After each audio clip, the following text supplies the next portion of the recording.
5,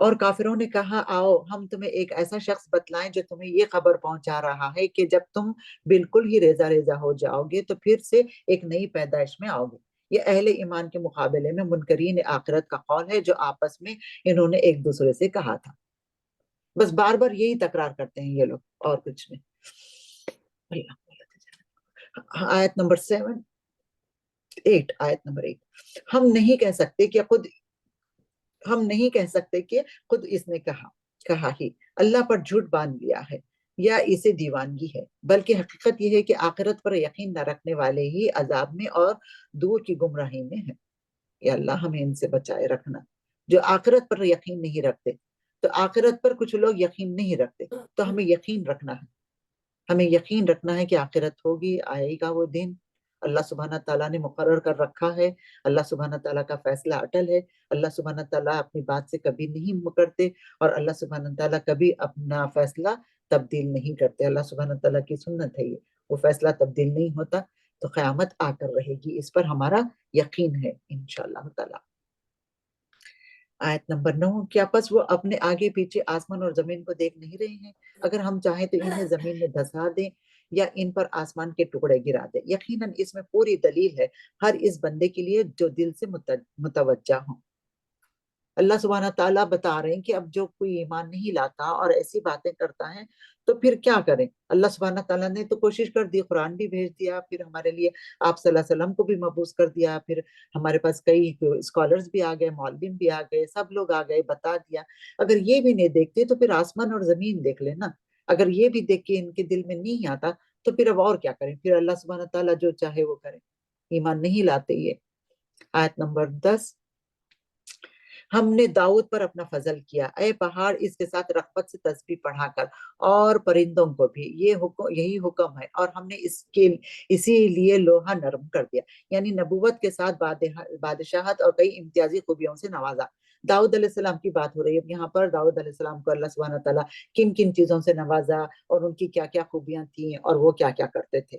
اللہ سبحانہ تعالیٰ نے سب سے پہلے تو ان کو خوبصورت آواز دی تھی، وہ اپنی خوبصورت آواز سے حمد و ثنا کرتے تھے اللہ سبحانہ تعالیٰ کی، پھر اپنی نعمتوں سے نوازا تھا، پھر نعمت کیا دی تھی؟ زبور، پھر سبحان اللہ، اللہ سبحانہ تعالیٰ نے آپ کے لیے لوہا نرم کر دیا تھا۔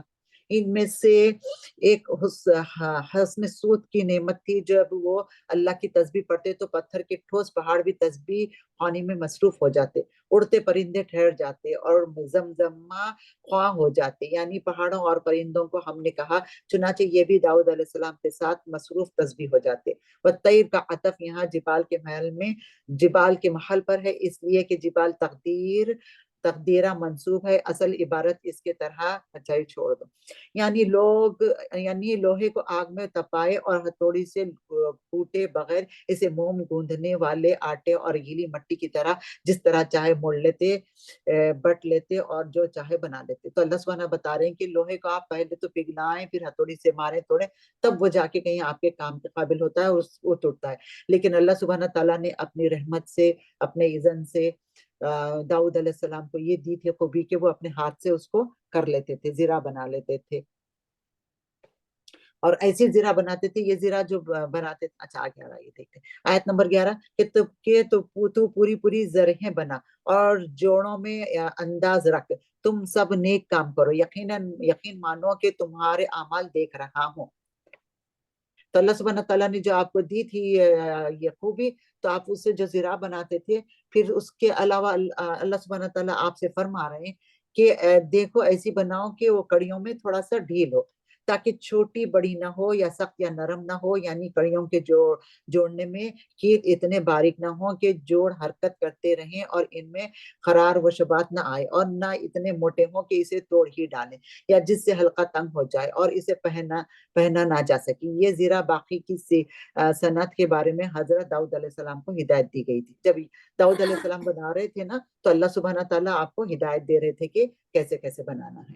تو یہ ان کی خوبیوں میں، ان کی صفات میں سے آتا ہے۔ آیت نمبر 12 اور ہم نے سلیمان علیہ السلام کے لیے ہوا کو مسخر کر دیا، صبح کی منزل اس کے مہینے بھر کی ہوتی تھی اور شام کی منزل بھی، اور ہم نے ان کے لیے تانبے کا چشمہ بہا دیا اور اس کے رب کے حکم سے بعض بعض جنات اس کے ماتحتی میں اس کے سامنے کام کرتے تھے، اور ان میں سے جو بھی ہمارے حکم سے سرتابی کر رہے ہم اس سے بھڑکتی ہوئی آگ کا مزہ چکھائیں گے۔ تو پہلے داؤد علیہ السلام کی بات ہوئی، پھر اب سلیمان علیہ السلام کی بات ہو رہی ہے۔ تو سلیمان علیہ السلام کو اللہ سبحانہ تعالیٰ نے کیا کیا نعمتیں عطا کی تھی وہ بتا رہے ہیں یہاں پر۔ ان کے زمانے میں جنات ان کے ماتحت تھے، ان کے کام کرتے تھے، اور اتنے لوگ تھے، بہت لوگ تھے، تو ان کا جو پکوان بھی ہوتا تھا نا وہ بہت بڑے بڑے دیگوں میں ہوتا تھا، لگن میں ہوتا تھا، اور ان کے بہت لشکر بھی تھے۔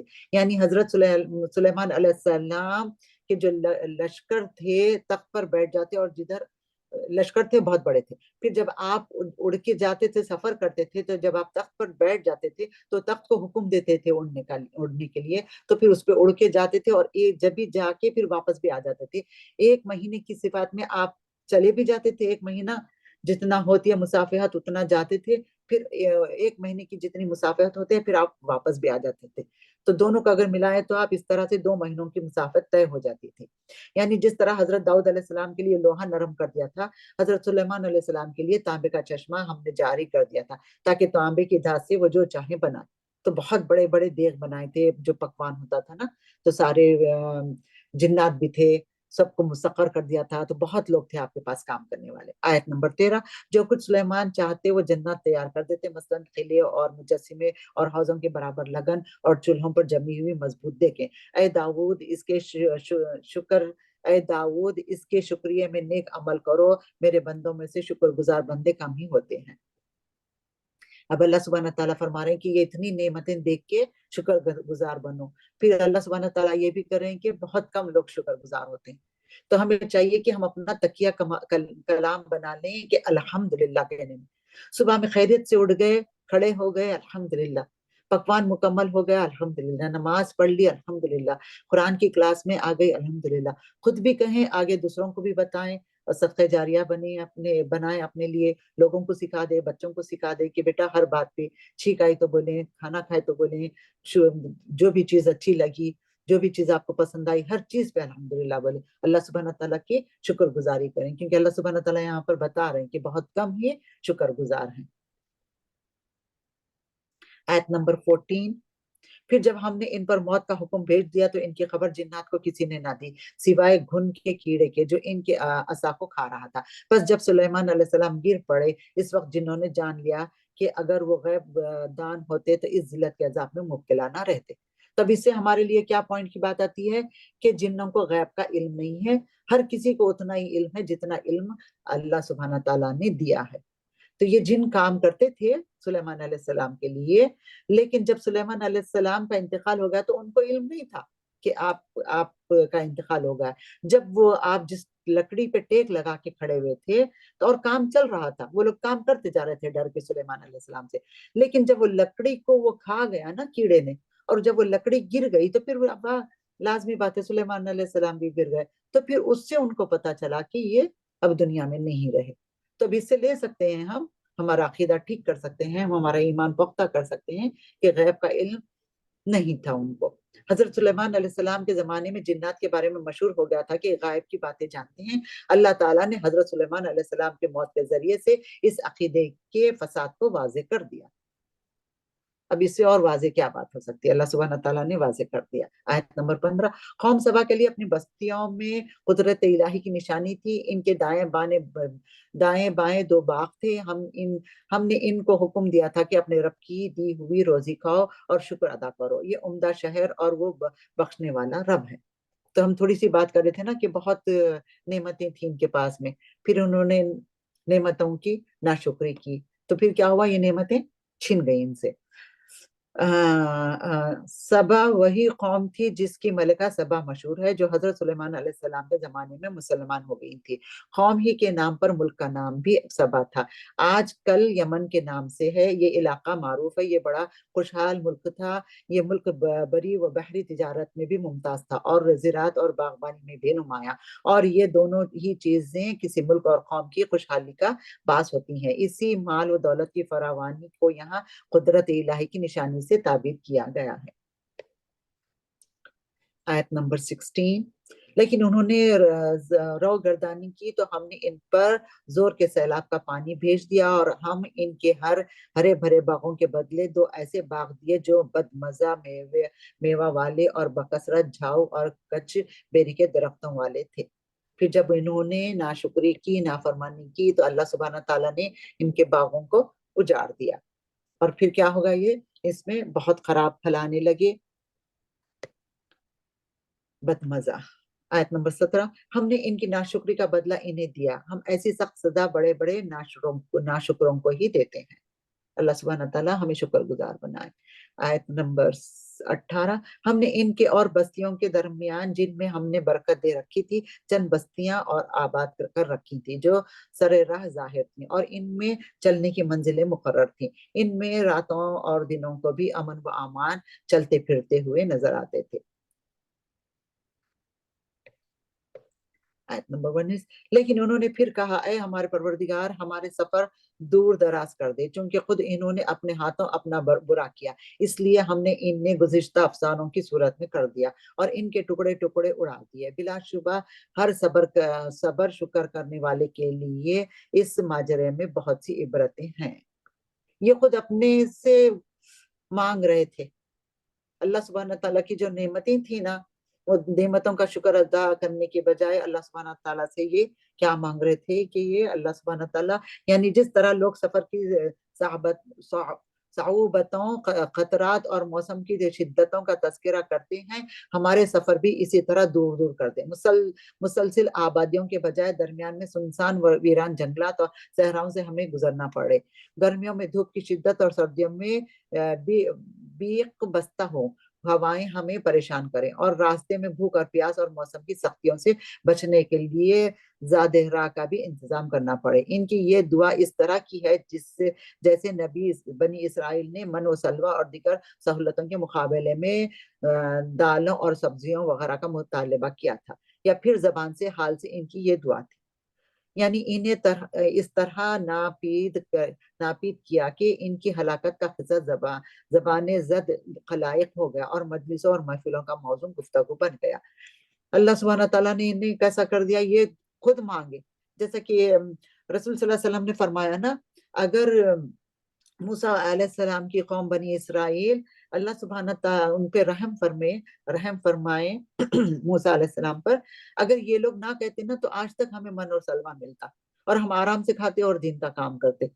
ہمارے بھائی پہ رحم فرمائے، آپ صلی اللہ علیہ وسلم نے فرمایا نا کہ انہوں نے وہ من و سلوہ سے تھک گئے تھے کہ نہیں ہم کو چاہیے ککڑی ساگ کیا کیا کی چیزیں، تو انہوں نے بھی ایسی اتنی آسائشیں، اتنی رحمتیں، اتنی نعمتیں تھیں ان کے پاس میں، ان کو بھی چاہیے تھا تکلیفیں، تو انہوں نے خود مانگا۔ تو ہمیں کبھی نہیں کرنا چاہیے، ہم اپنی نعمتوں پہ شکر گزار کریں، اور اللہ سبحانہ تعالیٰ نے جو ہمیں نعمتیں دی ہیں تو جب بھی دعائیں کریں نا تو سوچ سمجھ کر کریں، اس لیے کہتے ہیں نا کہ جب دعا کریں نا تو حاضر دل کی دعا قبول ہوتی ہے، حاضر دل ہو دعائیں کرتے ہوئے کہ میں کیا مانگ رہی ہوں نا اللہ سبحانہ تعالیٰ سے۔ آیت نمبر 20، اور شیطان نے ان کے بارے میں اپنا گمان سچا کر دکھایا، یہ لوگ سب کے سب اس کے تابعدار بن گئے سوائے مومنوں کی ایک جماعت کے۔ آیت نمبر 21، شیطان کا ان پر کوئی زور اور دباؤ نہ تھا مگر اس لیے کہ ہم ان لوگوں کو جو آخرت پہ ایمان رکھتے ہیں ظاہر کر دیں، ان لوگوں میں سے جو اس سے شک میں ہیں، اور آپ کا رب ہر چیز پر نگہبان ہے۔ اللہ سبحانہ تعالیٰ ہر چیز پر نگہبان ہے، قادر ہے، کرنے والا، جو چاہے کرنے والا ہے۔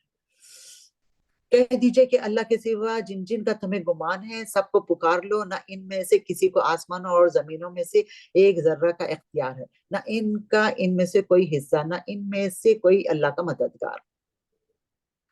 آیت نمبر 23، شفاعت سفارش بھی اس کے پاس کچھ نفع نہیں دیتی جز ان کے لیے اجازت ہو جائے، یہاں تک کہ جب ان کے دلوں سے گھبراہٹ دور کر دی جاتی ہے تو پوچھتے ہیں تمہارے پروردگار نے کیا فرمایا، جواب دیتے ہیں کہ حق فرمایا اور وہ بلند و بالا بہت بڑا ہے۔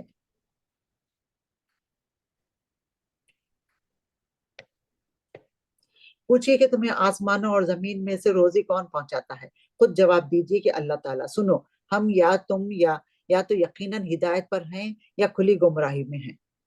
اللہ سبحانہ تعالیٰ پوچھ رہے ہیں نا، ہم یا تم،